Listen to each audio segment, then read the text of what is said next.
నమస్తే welcome to ABC news ముందుగా headlines చూద్దాం పార్టీకి కార్యకర్తలే బలం వారి త్యాగాలు మరువలేనివి ఫ్లెక్సీలు కట్టుకోవడం గొప్పలకు పోతూ డబ్బా కొట్టుకోవడం వారి అలవాటు ప్రెస్ మీట్ లో గోరంట్ల వ్యాఖ్యలు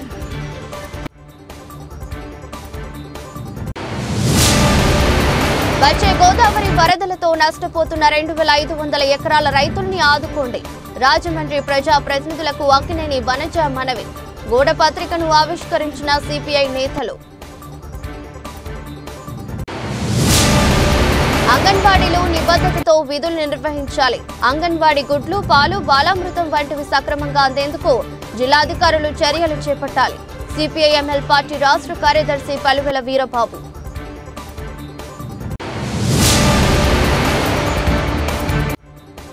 ప్రకృతి వ్యవసాయ రైతులకు ప్రకృతి ప్రేమికులకు అవగాహన సదస్సు ముఖ్య అతిథిగా హాజరైన భారతీయ ధర్మ పరిషత్ కార్యనిర్వహణ అధ్యక్షులు పాలచర్ల నాగేంద్ర చౌదరి తెలుగుదేశం పార్టీకి కార్యకర్తలే బలమని వారు చేసిన త్యాగాలు వాళ్లు పడ్డ కష్టం మరువలేనిదని ఆ పార్టీ సీనియర్ నేత రూరల్ శాసనసభ్యులు శ్రీ గోరంట్ల బుచ్చయ్య చౌదరి అన్నారు స్వర్గీయ నందమూరి తారక రామారావు బడుగు బలహీన వర్గాలు మహిళలు రైతులు కార్మికుల సంక్షేమం కాంక్షిస్తూ పెట్టిన తెలుగుదేశం పార్టీ ఆవిర్భావం నుంచి 44 ఏళ్లుగా అనుబంధం కొనసాగుతోంది హైదరాబాద్ న్యూ ఎమ్మెల్యే క్వార్టర్స్ దగ్గర పార్టీ ప్రకటించడం నిజాం కాలేజీ గ్రౌండ్స్ లో తొలి సభ పెట్టడం తొలి మహానాడు తిరుపతిలో ఏర్పాటు చేయడం ఇవన్నీ మరపురాని అనుభూతులని ఆయన గుర్తు చేసుకున్నారు ఆదివారం ఉదయం గోరంట్ల ఆయన నివాసంలో టీడీపీ నాయకులు వాసిరెడ్డి రాంబాబు మార్ని వాసుదేవ్ మత్సేటి శివ సత్యప్రసాద్ వెలుగుబంటి ప్రసాద్ పండూరి అప్పారావు పిన్నమరెడ్డి ఈశ్వరుడు తదితరులతో కలిసి ఏర్పాటు చేసిన విలేకరుల సమావేశంలో మాట్లాడుతూ ఈ నెల 27, 28, 29 తేదీల్లో కడపలో జరిగే మహానాడులో కీలక తీర్మానాలు చేస్తారని చెప్పారు పార్టీతో ఉన్న అనుబంధం కారణంగా అమెరికా పర్యటన మధ్యలోనే ముగించుకుని వచ్చేశానని తెలిపారు తెలుగుదేశం పార్టీ ద్వారా ఎందరికో పదవులు వచ్చాయని ఉన్నత స్థానాలకు చేరుకున్నారని గోరంట్ల చెబుతూ నాయకులు వస్తుంటారా పోతుంటారు కార్యకర్తలే పార్టీకి బలమని స్పష్టం చేశారు కార్యకర్తల త్యాగాలను గుర్తించి వారిని ఆదుకోవాల్సిన అవసరం ఉందని ఆయన పేర్కొంటూ తప్పనిసరిగా ఆదుకుంటామన్నారు గత వైసీపీ ప్రభుత్వం సాగించిన విధ్వంసక పాలన కారణంగా అభివృద్ధి కుంటుపడిందని గోరంట్ల పేర్కొన్నారు గాడి తప్పిన పాలనను దారిలో పెట్టి అభివృద్ధి సంక్షేమం కొనసాగించడానికి గడిచిన ఏడాది కాలంగా రాష్ట్రంలోని కూటమి ప్రభుత్వం పనిచేస్తుందని చెప్పారు విజన్ ఉన్న నాయకుడు ముఖ్యమంత్రి చంద్రబాబు కేంద్రంలో ఎన్డీఏ ప్రభుత్వ సహకారంతో రాష్ట్రాన్ని అభివృద్ధి చేయడానికి ఎంతో కృషి చేస్తున్నారని గోరంట్ల తెలిపారు గత ముఖ్యమంత్రి జగన్ కేసుల గురించి మాట్లాడడానికి ఢిల్లీ వెళితే ప్రస్తుత ముఖ్యమంత్రి చంద్రబాబు రాష్ట్ర అభివృద్ధి కోసం ఢిల్లీ వెళ్లి ప్రధానమంత్రితో సమన్వయం చేసుకుని అవసరమైన నిధులు తీసుకువచ్చే ప్రయత్నం చేస్తున్నారని అన్నారు అమరావతి వేగం అందుకుంటోందని పోలవరం ప్రాజెక్టును కూడా పూర్తి చేయడానికి వేగంగా అడుగులు పడుతున్నాయని గోరంట్ల చెప్పుకొచ్చారు ఒక సామెత ఉంది ఎవడో కన్న బిడ్డకి నేనే తండ్రి అన్నాడంటే ఎవడో కన్న బిడ్డకి నేనే తండ్రి అని చెప్పేవాడు కొంతమంది ఉంటారు వాళ్ళ గురించి మనం మాట్లాడటం అనవసరం దాని గురించి ఏం జరిగిందో మీకు తెలుసు నాకు తెలుసు 14-19 మధ్య ప్రయత్నం జరిగింది కానీ 10th షెడ్యూల్లో ప్రాపర్టీస్ విభజన కాలే మొండికేసి కేసీఆర్ వాళ్ళు మొండికేసి ఆస్తుల విభజన జరగనీయలే ఇదే కాదు ఇంకా చాలా సంస్థలు ఉన్నాయి అక్కడ ఇప్పుడు ఒక్కొక్కటి కొనుక్కు వస్తూ ఉంది మొదటి నుంచి అప్పటి నుంచి కూడా అడిగాం ఈ షెడ్యూల్ తేలిన తర్వాత చేద్దామని అనేవారు రామారావు చంద్రబాబు గారితో కూడా అనేక సార్లు మాట్లాడాం ఎందుకంటే ఇవాళ చాలామంది ఏం పొడిచారు మీరు ఏం చేశారు సంవత్సరంలో ఊరికి డబ్బాలు కట్టుకోవడం ఫ్లెక్సీలు కట్టుకోవడం ఏం సాధించారని మాట్లాడతారు ఇవాళ Bommuru complex it is my brain child Bommuru complex not one so many institutions are there Ramarao garu Telugu భాషకు పట్టం కట్టాలని విశ్వవిద్యాలయం పెట్టాలన్నప్పుడు రాజమహేంద్రవరం కేంద్రంగా ఆంధ్ర యూనివర్సిటీ పెట్టాలని తీసుకున్న భూములు ఉన్నాయి మర్చిపోకండి ఇవాళ ఏదైతే తెలుగు విశ్వవిద్యాలయం పెట్టామో ఆ భూములు ఆంధ్ర విశ్వవిద్యాలయం కోసం సేకరించిన భూములు అన్నాడు పీడబ్ల్యూడీ ల్యాండ్స్ తర్వాత విశాఖపట్నానికి వెళ్ళింది విజయవాడ రాజమండ్రి కాకుండా ఆంధ్ర విశ్వవిద్యాలయం విశాఖపట్నం వెళ్ళింది ఫలితంగా తెలుగు విశ్వవిద్యాలయం పెడదామన్నప్పుడు భూములు చూడమన్నారు రామారావు గారు చూడమన్నప్పుడు నేను చూశాను 190 ఎకరాలు ఆ ప్రాంతం అంతా కూడా దాన్ని రామారావు గారు స్వహస్తాలతో స్కెచ్ చేశారు ఒక తెలుగు విశ్వవిద్యాలయం బాల మహిళా ప్రగతి ప్రాంగణం ఒక ఉమెన్స్ ఐటీఐ డైటు అదేవిధంగా ఒక బాయ్స్ ఎస్సీ బాయ్స్ పాలిటెక్నిక్ కళాశాల నిర్మతి కేంద్రం లాంటి కేంద్రాలు వచ్చాయి అవన్నీ రాబట్టే ఇవాళ కలెక్టరేట్ ఉన్న ప్రాంతం అంతా కూడా ఆ రోజు రామారావు గారు స్వహస్తాలతో మ్యాప్ చేసి సంతకం పెట్టి ఇచ్చిన ప్లాన్ అది వీళ్ళకేం తెలుసు నిన్నగాక మొన్న వచ్చిన వాళ్ళకి. ఆ రోజు చరిత్ర అది 85లో మొదటిసారిగా క్రాంతి పథం పనుల పరిశీలనకు వచ్చినప్పుడు శంకుస్థాపన చేశారు 85లో. నేను ప్లానింగ్ బోర్డులో ఉన్నాను. ప్లానింగ్ బోర్డు ఉపాధ్యక్షుడు ఉన్నప్పుడు పెట్టి ఆయన గీసింది అది. ఒక శాటిలైట్ సిటీకి రూపకల్పన చేసి స్లమ్స్ అన్ని క్లియర్ చేసిన చరిత్ర తెలుగుదేశం ఆనాటిది, నేటిది కాదు. పేద ప్రజలకు కడుతున్న ఇళ్ళు మల్టీ లెవెల్లో కట్టింది రాజమండ్రి కేంద్రం, మర్చిపోకండి. ఆ రోజున ఇంద్రారెడ్డి గారితో తెచ్చి స్టార్ట్ చేసాం. మంగళవారపేటలోను బొగ్గుల దెబ్బలో కూడా ఇంటి మీద ఇల్లు కట్టే సిస్టమ్. ఇవాళ వచ్చిన వ్యాంబే హౌస్ సిస్టమ్ ఆనాడే మొదలుపెట్టాం. ఎన్నో ఇళ్ళు కట్టాం, చాలా పేటలు క్లియర్ చేసాం. తర్వాత కాంగ్రెస్ ప్రభుత్వ హయాంలో కూడా రౌతు సూర్యప్రకాశ్రావు గారి టైంలో కూడా కొన్ని వ్యాంబే ఇళ్ళు కట్టారు. మనం కాదనలేని కొన్ని స్థలాలు క్లియర్ చేసుకొని ఆదిమ దెబ్బ లాంటివి మొదలుపెట్టాం. ఆ రోజు చరిత్ర మీ ప్రెస్ వాళ్ళకు కూడా ఇచ్చాం. దాంట్లో ఆదిమ దెబ్బలు ఒక బ్లాక్ కట్ ఇచ్చాం ప్రెస్ వాళ్ళకు కూడా. ఇవాళ మేమేదో పొడిచాం, మేమేదో చేసాం.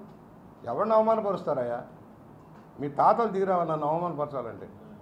చరిత్ర బుచ్చి చోదకు చరిత్ర, రాజమండ్రి చరిత్రతో బుచ్చి చోదరు మమేకమై ఉన్నాడు, మర్చిపోకండి. రాజమండ్రి అభివృద్ధిలో మమేకమై ఉన్నాడు. ఒకరోజు మీటింగ్ పెడతాం సుబ్రహ్మణ్య మైదానంలో, ఏం జరిగిందో ఐటమ్ వైజ్గా చెప్పుకొస్తా.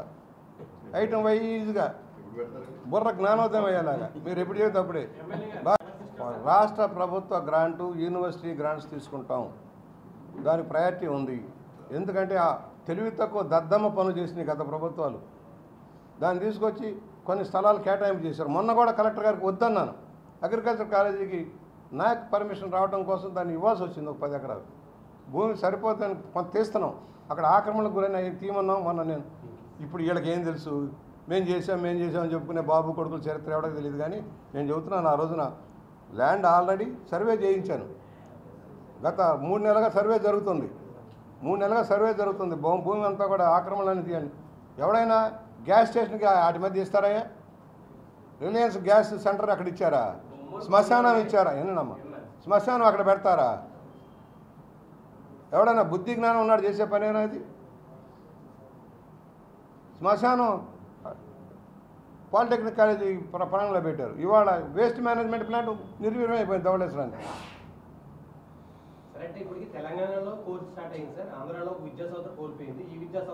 ఇది ఈ సంవత్సరం నేను అసెంబ్లీలో రైజ్ చేశాను. అసెంబ్లీలో 2 సార్లు రైజ్ చేసాం. లోకేష్ గారితో చాలాసార్లు మాట్లాడాం. సరే ఎవరెవరు మాట్లాడారో నాకు అందరూ మాట్లాడితే సంతోషమే. ఎందుకంటే క్యాబినెట్లో ఉన్నారు కనుక దుర్గేష్ గారికి ముందు తెలుస్తుంది ఏం జరుగుతుంది. క్యాబినెట్లోకి వస్తుంది కనుక ఆయనకు తెలిసి ఉంటుంది. తెలుస్తుంది, తప్పేం లేదు. తప్పేం ఉంటుంది. నేను ఏమంటానంటే మేము పొడి చేసాం, ఈడ్ చేసాం, ఏదో ఏం పొడిచారో తర్వాత చూద్దాం. రాజమండ్రిలో సంవత్సరంలో గత ప్రభుత్వంలో విర్రవీగాడు ఒక నాయకుడు, ఏమైపోయాడు? ఈ విర్రవీగే నాయకులు కూడా విర్రవీగుడు బుర్రకోకుడు అయిపోద్ది రాబోయే రోజుల్లో ఇట్లా జరిగితే. 2 ఇవాళ ఏదైనా జరిగిందంటే మొన్న అంతకుముందు పుష్కరాల డెవలప్మెంట్ జరిగింది. మొన్న పుష్కరాలు కొన్ని రేవులు మాత్రమే చేయగలిగాం. అంతకుముందే రోడ్లన్నీ వైడనింగ్ కానీ, సెంట్రల్ డివైడర్లు కానీ, సెంట్రల్ లైటింగ్ కానీ అన్నీ ఆ రోజులో తెచ్చాం. ఇవాళ ఒక కొత్తగా రోడ్డు వేసి అడాప్ట్ చేసిన ఉందా? ఒక రోడ్డు జంక్షన్ కొత్త క్యాంటీన్లు పెట్టారు. రోడ్డు జంక్షన్లో క్యాంటీన్లు ఏంటయ్యా? బుద్ధి జ్ఞానం లేకపోతే. అధికారుల కన్నా ఉండాలి, ప్రజాప్రతినిధుల కన్నా ఉండాలి. పేదవాడు గుర్తుకొచ్చేవాడు, పేదవాడే గుర్తుకొస్తాడు రోడ్ల మీద తీయాలంటే. పెద్ద పెద్ద ఆక్రమణలన్నీ తీసేయాలి. నేను చెప్పాను, నేను వెరీ క్లియర్, ఆక్రమణలు తీసేయండి. పుష్కరాల నాటికి నేను రోజు అధికారులతో కలిసినప్పుడల్లా మాట్లాడుతాను. మీతో రాట్లా, మీడియాకి రాదు. ప్రతి అధికారితో, ప్రతి డివిజన్ తోటి మాట్లాడతా, ప్రతి దాని మీద సమస్య మీద మాట్లాడతాను, గైడ్ చేస్తా, ఉన్న అనుభవాన్ని గైడ్ చేస్తా. అధికారులకు తెలుసు, అది అధికారులను గైడ్ చేస్తాం. నాలెడ్జ్ ఆ రోజునే ఉన్న తక్కువ నిధులతో అభివృద్ధి చేశాం, మర్చిపోబకండి. గౌతమి నందనం మొదలుపెట్టాం. పేదవాళ్ళ రామమ్మ గారిని పేరు అడిగాను ఆ రోజున. ఏ పేరు పెడితే బాగుంటుందంటే గౌతమి నందనం అని పేరు ఇస్తే మార్కండేయ స్వామి టెంపుల్ ఎదురుగా పెట్టిన పార్క్ ఆనాటిది. ఆ తర్వాత పివి నరసింహారావు పార్క్ కూడా పుష్కరాల్లో బండి ఏర్పాటు చేసాం.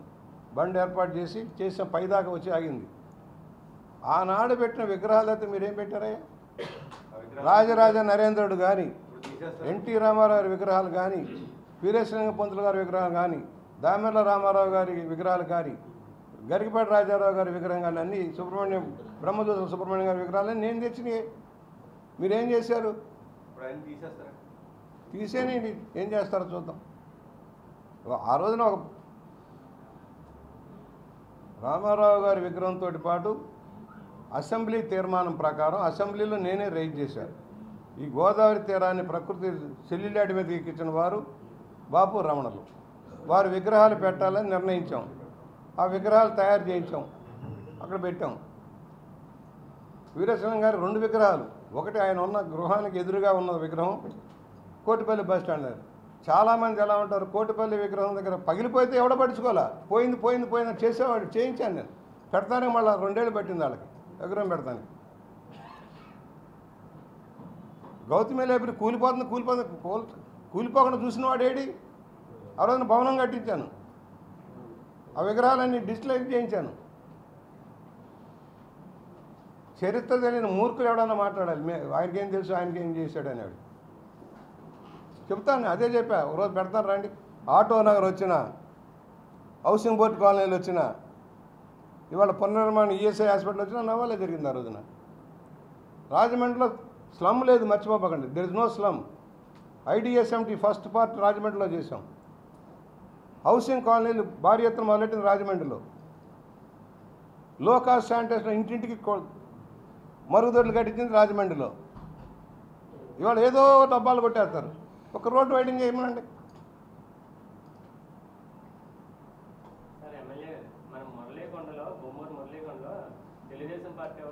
గోదావరి నదికి ఆనుకుని ఉన్న తొర్రేడు, కొంతమూరు, కోలమూరు, గాడాల, బూరుగుపూడి, ఆవకు చెందిన సుమారు 2500 ఎకరాల భూమి రైతులు తీవ్ర మనోవేదనకు గురవుతున్నారని, గిట్టుబాటు ధర లేక పంట నష్టం వచ్చి భూమిని అమ్మేసుకుంటున్నారని సిపిఐ జాతీయ కార్యవర్గ సభ్యురాలు అక్కినేని వనజ తెలిపారు. ఆదివారం ఉదయం స్థానిక సిపిఐ కార్యాలయంలో పాత్రికేయుల సమావేశంలో ఆమె మాట్లాడుతూ, అన్నపూర్ణగా పిలువబడే ఆంధ్రప్రదేశ్ నేడు రైతులు తీవ్ర ఆర్థిక సంక్షోభంలో ఉన్నారని ఆమె ఆవేదన వ్యక్తం చేశారు. రాజమహేంద్రవరంలో గోదావరి ఆనుకుని ఉన్న 3 పంటలు పండే 2500 వ్యవసాయ భూమి నేడు ఒక పంటకే పరిమితమైందని ఆమె అన్నారు. జూన్ జూలైలో వచ్చే గోదావరి వరద వల్ల ఈ 2500 ఎకరాలు రైతులు తీవ్రంగా నష్టపోతున్నారని, ముంపు సమస్యను వరద నీటిని పంపింగ్ ద్వారా రాజమండ్రి గోదావరిలోకి మళ్లించాలని ఆమె అన్నారు. వెంటనే జిల్లా కలెక్టర్, రాజమండ్రి ఎంపీ, రాజమండ్రి ఎమ్మెల్యేలు స్పందించి రైతులకు న్యాయం చేయాలని కోరుతున్నారు. కూటమి ప్రభుత్వం ఏర్పడి సంవత్సరం కావస్తున్న ఎన్నికల హామీలను నెరవేర్చకపోవటం ఆలస్యం ఎందుకని తెలిపారు. పేద మధ్యతరగతి ప్రజలు ఆశించే ఇళ్ల స్థలాలు ఇవ్వడంలో జాప్యం ఎందుకని ప్రశ్నించారు. రాజమండ్రి అర్బన్ రూరల్లో సిపిఐ 15,000 పైగా దరఖాస్తులు రాశామని, అవి ఎంక్వైరీ చేసి ఇల్లు ఎందుకు ఇవ్వరని ఆమె అన్నారు. 2-3 నెలల్లో మీరు ఇల్లు ఇవ్వకపోతే మేమే ప్రభుత్వ స్థలాల్లో పాకలు వేస్తామని ఆమె అన్నారు. ఈ ఇళ్ల స్థలాల సమస్యలపై జూన్ 2న మండల కార్యాలయం వద్ద జరిగే ధర్నాలను జయప్రదం చేయాలని పిలుపునిచ్చారు. ఈ విలేకరుల సమావేశంలో సిపిఐ జిల్లా కార్యదర్శి తాటిపాక మధు, జిల్లా సహాయ కార్యదర్శి కుండ్రాపు రాంబాబు, నగర సహాయ కార్యదర్శి సప్ప రమణ, జిల్లా కార్యవర్గ సభ్యులు పి లావణ్య, పి త్రిమూర్తులు, సిపిఐ నగర నాయకులు టి నాగేశ్వరరావు రెడ్డి, రమణ పాల్గొన్నారు. మావోయిస్టులని చాలా అమానుషంగా కాల్చేస్తున్నారు. లేకుండా అంటే వాళ్ళు ఆదివాసీలు వాళ్ళ సంపదను కాపాడుకోవడానికి చూడకుండా కేవలం వాళ్ళు చేసినటువంటి దాంతో మరి ఆ చర్యలను చూడనప్పుడు ఇది కూడా ఆలోచించాలి. మనకంటూ ఒక రాజ్యాంగం ఉంది, మనకు ప్రయాణం చేయాల్సిన అవసరం ఉంది. అసలు మీకు రాజ్యాంగం మీద ఓ పక్కనేమన్నా ఆపరేషన్ సింధూర్ అని చెప్పామన్నా, అక్కడేమన్నా ఇంతవరకునేమన్నా పెహల్గాం మీద దాడి చేస్తున్న టెర్రరిస్టులను పట్టుకోవటం చేతగాని ప్రభుత్వము ఎవరి మీద మీరు దాడి చేస్తూ ఉన్నారు? అక్కడేమన్నా వాళ్ళని వదిలేస్తారా? ఇక్కడికి వచ్చామని మన ప్రజల మీద, మన ఆదివాసుల మీద, మన మూలవాసుల మీద మీ రకంగా దాడి చేసి వాళ్ళందరినీ ఇక్కడ పట్టణ పెట్టుకోవటం అనేది చాలా తీవ్రంగా పరిగణించాల్సిన విషయం ఉంది. అమిత్ షా మరి ఆ ప్రాంతంలో ఉన్నటువంటి మావోయిస్టులందరినీ కూడా మావోయిస్టుల పేరుతోటి ఆదివాసీలను కూడా చంపుతున్నారు. ఇది ఇక్కడ మనం చూడవలసిన అంశం. ఆదివాసీలకి వాళ్ళ సమస్యల కోసమో వాళ్ళు పోరాటం చేస్తూ ఉంటే మావోయిస్టులు వాళ్ళకి అండగా ఉంటారు. సరే, మావోయిస్టులు ఎంచుకున్నటువంటి హింసా మార్గాన్ని మేము ఆమోదించము. కానీ భారతదేశంలో మనం తొలి రోజుల నుంచి కానీ మనం గమనించినట్లయితే రెండు స్రవంతులు కొనసాగినాయి. ఒకటి హింసా మార్గము కొనసాగింది, రెండోది అహింసా మార్గము కొనసాగింది. హింసా మార్గంలో భగత్ సింగ్ లాంటి వాళ్ళు, ఉద్ధవ్ సింగ్ లాంటి వాళ్ళు, అల్లూరి సీతారామరాజు లాంటి వాళ్ళు అయితే, అహింసా మార్గంలో మరి గాంధీ, నెహ్రూ, అంబేద్కర్ వీళ్ళందరూ అహింసా మార్గంలో సార్. కానీ ఆ రోజున హింసా మార్గంలో వెళ్ళిన భగత్ సింగ్ వీరోచితమైన పోరాటం చేశాడు. మన్యం ప్రజలైతే ఆదివాసీ ప్రాంతాన్ని ఈస్ట్ కోస్ట్ రైల్వే లైన్ కోసం అని చెప్పేసి అని మన్యం ప్రాంతాన్ని ఆ రోజున మొత్తం అంతా కూడా ధ్వంసం చేశారో ఆ మన్యం ప్రాంతంలో ఉన్నటువంటి ఆదివాసీల్ని రక్షించడానికి, ఆదివాసీల్ని కాపాడటానికి వాళ్ళకు అండగా నిలబడి అల్లూరి సీతారామరాజు పోరాటం చేశాడు. ఆయన మన వీరుడిగా మనము చరిత్రలో చెప్పుకుంటా ఉన్నటువంటి చరిత్ర భారతదేశ జాతీయ ఉద్యమానికి ఉంది. కానీ ఈ రోజున మావోయిస్టుల్ని వాళ్ళ హింసా మార్గాన్ని మేము ఆమోదించము. యాజ్ ఎ సిపిఐగా మేము కూడా వాళ్ళ హింసా మార్గాన్ని ఆమోదించము. మీరు కూడా జనజీవన స్రవంతిలోకి రండి అని చెప్పేసి మనం 1కి 10 సార్లు వాళ్ళందరూ కూడా విజ్ఞప్తి చేస్తాము. అయినా వాళ్ళు ఎంచుకున్న మార్గంలో వాళ్ళు వెళ్ళారు. కానీ ఇక్కడ భారత ప్రభుత్వం మనకంటూ ఒక రాజ్యాంగం ఉంది, మనకంటూ ఒక డెమోక్రసీ ఉంది, మనకంటూ కొన్ని సూత్రాలు ఉన్నాయి, కొన్ని చట్టాలు ఉన్నాయి, కొన్ని ఇవన్నీ వీటన్నిటినీ పక్కన పెట్టేసి నిజంగానే వాళ్ళు హింసా మార్గానికి వెళ్తున్నారు, వాళ్ళు అన్యాయం చేస్తున్నారు, చంపేస్తున్నారు అనుకున్నప్పుడు వాళ్ళని అరెస్ట్ చేయండి. అరెస్ట్ చేసి కోర్టు ముందు పెట్టండి. కోర్టు ముందు పెట్టి మీరు ఏ న్యాయం చేస్తారో ఆ న్యాయం చేయండి. అంతేగాని ఈ రకంగా మూకుమ్మడిగా మొత్తం 25,000 మంది పోలీసులు అక్కడ ప్రతి ఇంటింటికి ఒక పోలీసులాగా పెట్టి ఆ రకమైనటువంటి ఒక రకంగా చెప్పాలంటే జెనోసైడ్ అనమాట. మనం ఎక్కడో గాజాలో జరుగుతుంది అనుకుంటున్నాం, కానీ ఈరోజు ఇక్కడ మన కళ్ళ ముందు జరుగుతూ ఉన్నటువంటి పరిస్థితి ఉంది. కాబట్టి ఈ పరిస్థితిని ప్రభుత్వం ఖచ్చితంగా ఈ ఆపరేషన్ని రద్దు చేసుకోవాలి, ఆపరేషన్ నిలిపివేయాలి. అలాగే ఏదైతే నంబాల కేశవరావుని, సత్యానాగేశ్వరరావుని, మరో 27 మందిని కాల్ చేశారో వాళ్ళ మీద ఖచ్చితంగా జ్యుడిషియల్ ఎంక్వైరీ పెట్టాలని చెప్పేసి భారత కమ్యూనిస్ట్ పార్టీగా మేము విజ్ఞప్తి చేస్తా ఉన్నాం గవర్నమెంట్ని. తూర్పు గోదావరి జిల్లా సీతానగరం మండలం, కోరుకొండ మండలం, రాజానగరం మండలాల్లో అంగన్వాడీ సెంటర్లలో పేద పిల్లలకు, పేద ప్రజలకు అందాల్సిన కోడిగుడ్లు, బాలామృతం, పాలు వంటివి అందడం లేదని సిపిఐ ఎంఎల్ పార్టీ కార్యాలయానికి ప్రజల నుండి అనేక ఫిర్యాదులు వచ్చాయని సిపిఐ ఎంఎల్ పార్టీ కార్యాలయం నందు రాష్ట్ర కార్యదర్శి పలువెల వీరబాబు మీడియా సమావేశంలో విలేకరులకు తెలిపారు. ఈ సందర్భంగా పలువెల వీరబాబు మాట్లాడుతూ సీతానగరం, కోరుకొండ, రాజానగరం మండలాల్లో జూన్ 1 తారీఖు నుండి సిపిఐ ఎంఎల్ పార్టీ పిలుపు మేరకు ప్రతి అంగన్వాడీ సెంటర్లో పేద ప్రజలకు అందాల్సిన గుడ్లు, పోషకాహార పదార్థాలు అందుతున్నాయో లేదో నేరుగా గ్రామంలోకి వెళ్లి ప్రజలను అడిగి తెలుసుకోవడం జరుగుతుందని అన్నారు. ప్రజల నుంచి వచ్చిన ఫిర్యాదుల మేరకు ఆ గ్రామంలో అంగన్వాడీ విధులు సరిగా నిర్వహించిన వారిపై సంబంధిత జిల్లా అధికారుల ద్వారా చర్యలు చేపట్టడం జరుగుతుందని అన్నారు. ముందుగా అధికార పార్టీ నాయకులకు ఈ మీడియా సమావేశం ద్వారా ముందుగా తెలియజేస్తున్నానని అన్నారు. సిపిఐ ఎంఎల్ పార్టీ అనగా జాతీయ, అంతర్జాతీయ పార్టీ అని ఈ సందర్భంగా గుర్తు చేస్తున్నానని తెలిపారు. పేద ప్రజలకు అందాల్సిన వాటిని అంగన్వాడీ టీచర్లు, ఆయాలు సొంత ప్రయోజనాల కోసం ఉపయోగించుకుంటే జిల్లా అధికారుల దృష్టికి తీసుకుని వెళ్లి చర్యలు చేపట్టే విధంగా సిపిఐఎంఎల్ పార్టీ నాయకులు, కార్యకర్తలు పనిచేస్తారని అన్నారు. 3 మండలాల్లో కోడిగుడ్లు, పాలు, పోషకాహార పదార్థాలు పేద ప్రజలకు అందకపోవడంతో పేదలు బలహీనులవుతున్నారని తెలిపారు. అంగన్వాడీ సెంటర్లో అనేక అవకతవకలు జరుగుతున్నాయని అనేక ఫిర్యాదులు రావడం జరిగింది. ఈ ఫిర్యాదుల మేరకు మొట్టమొదటిగా రాజానగరం నియోజకవర్గం నుండి నియోజకవర్గం అంతా కూడా అన్ని ఏరియా అంగన్వాడీ సెంటర్లో వచ్చే నెల 1 తారీఖు నుంచి మాకు పైనుంచి వచ్చిన పిలుపు మేరకు మేము ప్రతి అంగన్వాడీ సెంటర్కి ఎంక్వైరీ చేయడానికి వెళ్తాం. ఇది ముందుగా మేము గవర్నమెంట్ తెలియజేస్తూ ఉన్నాం, అలాగే స్థానిక ఎమ్మెల్యే గారు కూడా తెలియజేస్తూ ఉన్నాం. ఇది ఎవరో కూడా వీళ్ళొచ్చి ఎంక్వైరీ చేశారు, ఆడొచ్చి ఎంక్వైరీ చేశారు అని అనవసరం లేదు. ఇది జాతీయ, అంతర్జాతీయ పార్టీ సిపిఎంఎల్ పార్టీ అంటే. దీని మేరకు అన్ని కులాల పేదలకి న్యాయం జరగాలని, చాలామందికి అందుతూ లేదని మాకు వచ్చిన ఫిర్యాదుల మేరకు మేము దీనికోసం ప్రత్యేకంగా అంగన్వాడీ సెంటర్లో ఏదైతే ఉందో ఎంక్వైరీకి వస్తున్నాం. సార్ ఏమందట్లేదని ఫిర్యాదు వచ్చింది సార్ మీకు? పాలు ప్యాకెట్లు కానీ, పిల్లలకు సంబంధించి గుడ్లు కానీ, ఓకే సార్, ఇంకా వాళ్ళకి పోషకాలకు సంబంధించినవి కూడా ఏమి రావట్లేదని మాకు ఫిర్యాదులు వచ్చాయి. కొన్ని ఏరియాల్లో ఏంటంటే స్పష్టంగా మాకు వచ్చిన ఫిర్యాదు మేరకు గుడ్లు అట్లా ఏమవుతున్నాయో కొన్ని ఏరియాల్లో అట్లా వచ్చినట్టే ఒక 2కో 3కో ఇస్తాం, వాళ్ళతో ఫోటోలు తీయించుకోవటం, పైకి పెట్టుకోవడం, మిగతా గుడ్లు బయటకు కట్టుకెళ్ళి అమ్ముకోవటం. అలాగే పాలు ప్యాకెట్లు కూడా అమ్ముకోవడం జరుగుతుంది ఎక్కువ. ఇవన్నీ కూడా మా ఎంక్వైరీకి వచ్చింది కాబట్టి సిపిఎంఎల్ పార్టీ నుంచి స్పష్టంగా మేము ఎంక్వైరీకి వెళ్తున్నాం. దీన్ని మీడియా ద్వారా మేము తెలియజేస్తూ ఉన్నాం. దంటు కళాక్షేత్రంలో జరిగిన ప్రకృతి వ్యవసాయం, వాననీటి సంరక్షణ, గో సంరక్షణపై అవగాహన సదస్సు నిర్వహించారు. సుభాష్ పాలేకర్ శిష్యుడు, వ్యవసాయ విధాన సాధకులు, ప్రచారకులు విజయరామ్ ముఖ్య అతిథిగా నిర్వహించిన ఈ కార్యక్రమానికి ప్రకృతి వ్యవసాయ రైతు భారతీయ ధర్మ పరిషత్ రాష్ట్ర కార్యనిర్వహణ అధ్యక్షులు పాలచర్ల నాగేంద్ర చౌదరి విశిష్ట అతిథిగా పాల్గొన్నారు.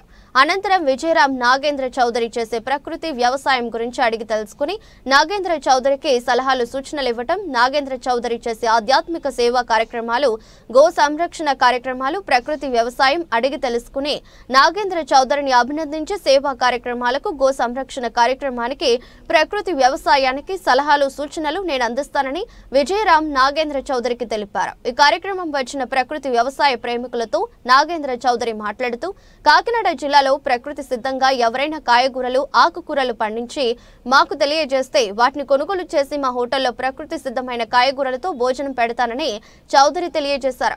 కార్యక్రమానికి జిల్లా వ్యాప్తంగా 800 మంది పైగా ప్రకృతి రైతులు విచ్చేసి అవగాహన కార్యక్రమంలో పాల్గొన్నారు. కార్యక్రమంలో ప్రకృతి వ్యవసాయ రైతు మల్లికార్జున రావుకి ముఖ్య అతిథి శ్రీ విజయరాంకి శాలువా కప్పి నాగేంద్ర చౌదరి సన్మానించారు.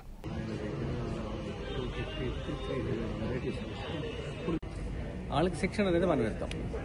అలా చేస్తే అది సస్టైన్ అవుతుంది. ఎందుకంటే గుడికి కావాల్సింది ప్రతిరోజు దగ్గరగా 5 టన్నులు అంత కావాలి. 5 టన్నులు నెయ్యికి మనం ఒక 5,000 మందితో చేస్తే స్వయం ఆధారంగా నిలబడతాం. అంటే ఇది ఏమంటే దశల వారీగా చేయాలి, ఒక రోజుతో కాదు, ఒక 5 ఏళ్ళలో చేయొచ్చు. దీని పైలట్ ప్రాజెక్ట్ కావాలని కూడా మనం చేసి చూపించాం. ఒక గ్రామంలో గుజరాత్ బతికేది అలాగే కదా. మీరు అన్నట్టుగా మనం నెయ్యి స్వచ్ఛమైన నెయ్యి కూడా మనం తీసుకుని గ్రామానికి నెయ్యి కూడా కూడా రైతులకు ఎవరికైనా కావాల్సిన మాకు డైలీ ఇంచుమించు పొద్దున్న సాయంత్రం పనులు వస్తాం. సంతోషం. రెండు ఫోన్ చేద్దాం.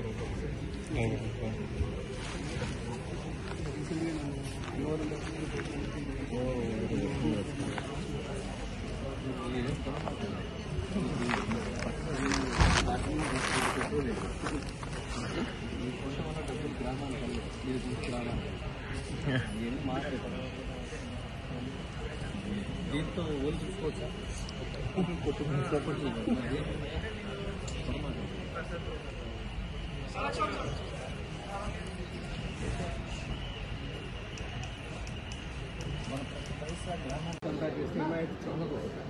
అది పేరే ఇండియా దాంట్లో ఇవన్నీ కూడా చెప్పుకుంటా బయోడైవర్సిటీ ఉన్నాయి ప్రపంచంలో. వైబుల్ అంటే ఒక ఫార్మర్ పెట్టుకోవడం సస్టైన్ అవడం కష్టం. ఇప్పుడు ఏంటంటే వాళ్ళకి లోడ్ అది పంపించమంటే మనం అన్నీ పంపిస్తుంటే వాళ్ళు చేయండి. మీలాంటి వాళ్ళు ఈ స్టేజ్లో చేస్తే తప్పలేదు. కానీ 80% భారతదేశంలో 80 నుంచి 3 ఎకరాల రైతులు సస్టైన్ అవడం మనం అవసరం. దేశం బతికేది వాడలేదు.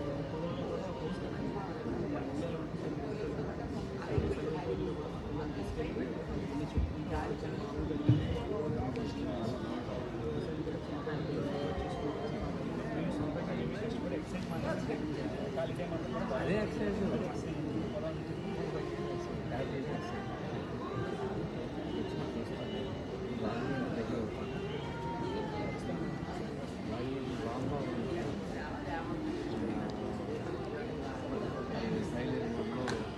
మొత్తం పాటు ఫాస్ట్ ఇద్దరు కెమెరా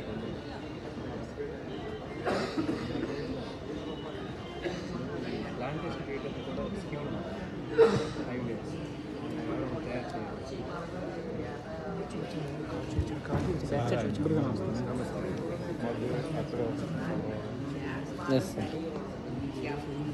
చేయవచ్చు.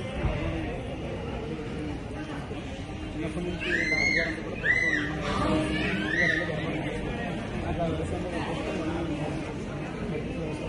మామయ్యలు మామిడితో తీసి 150 రకాల మామిడి దేశంలో ఎక్కడ ఉన్నాయి, అన్ని రకాల మామిడి తీసుకెళ్తారు. ఫ్రూట్స్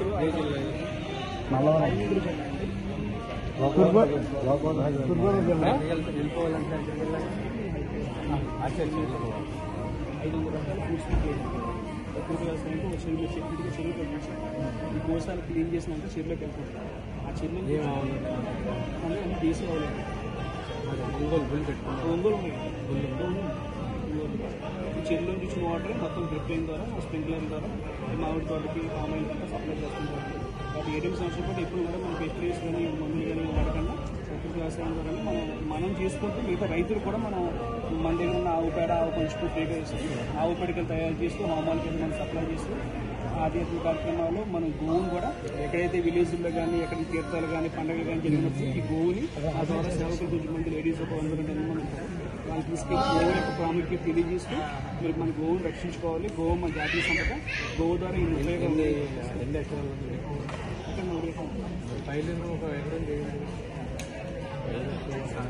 అలాగే మనం కడవలకి వెళ్ళి ఆవులు ఎక్కడ వ్యాన్లో వెళ్తున్నాయన్నా సరే ఇమీడియట్లీ నా బిజినెస్ని పక్కన పెట్టి వెళ్ళి ఆ వ్యాన్ ఆపడం, అది పోలీస్ స్టేషన్కి అడ్మిట్ చేయడం, అక్కడ వెంటనే ఆ గోవులు అన్నింటి రైతులకి మనం పంచిపెట్టి అన్నీ రీసెంట్గా ఇప్పుడు అలానే రిస్క్ ఏమైనా జరిగినప్పుడు నాకు ఇన్ఫర్మేషన్ వస్తే రాజమండ్రి పర్టికులర్ ఏరియా ఏపీ ఏరియాలో మీరు దాన్ని చూడగలుగుతారు. ఎప్పుడైనా చూస్తాం. మీ నెంబర్ 9030 6677 అన్న చంద్రబాబు నాయుడు కూడా ప్రకటించారు. మన రాష్ట్ర వార్తలు ముగించే ముందు మరోసారి హెడ్లైన్స్. పార్టీకి కార్యకర్తలే బలం, వారి త్యాగాలు మరువలేనివి. ఫ్లెక్సీలు కట్టుకోవడం, గొప్పలకు పోతూ డబ్బా కొట్టుకోవడం వారి అలవాటు. ప్రెస్ మీట్ లో గోరంట్ల వ్యాఖ్యలు.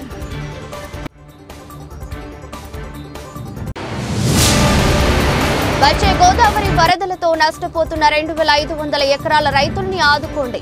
రాజమండ్రి ప్రజా ప్రతినిధులకు అక్కినేని వనజ మనవి. గూఢ పత్రికను ఆవిష్కరించిన సిపిఐ నేతలు. అంగన్వాడీలు నిబద్ధతతో విధులు నిర్వహించాలి.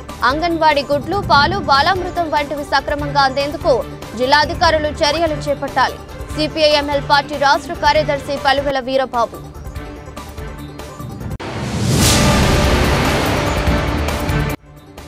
ప్రకృతి వ్యవసాయ రైతులకు, ప్రకృతి ప్రేమికులకు అవగాహన సదస్సు. ముఖ్య అతిథిగా హాజరైన భారతీయ ధర్మ పరిషత్ కార్యనిర్వహణ అధ్యక్షులు పాలచర్ల నాగేంద్ర చౌదరి. ఇది రోజు బులెటిన్. మరో బులెటిన్లో మళ్ళీ కలుద్దాం. అంతవరకు సెలవు. నమస్కారం.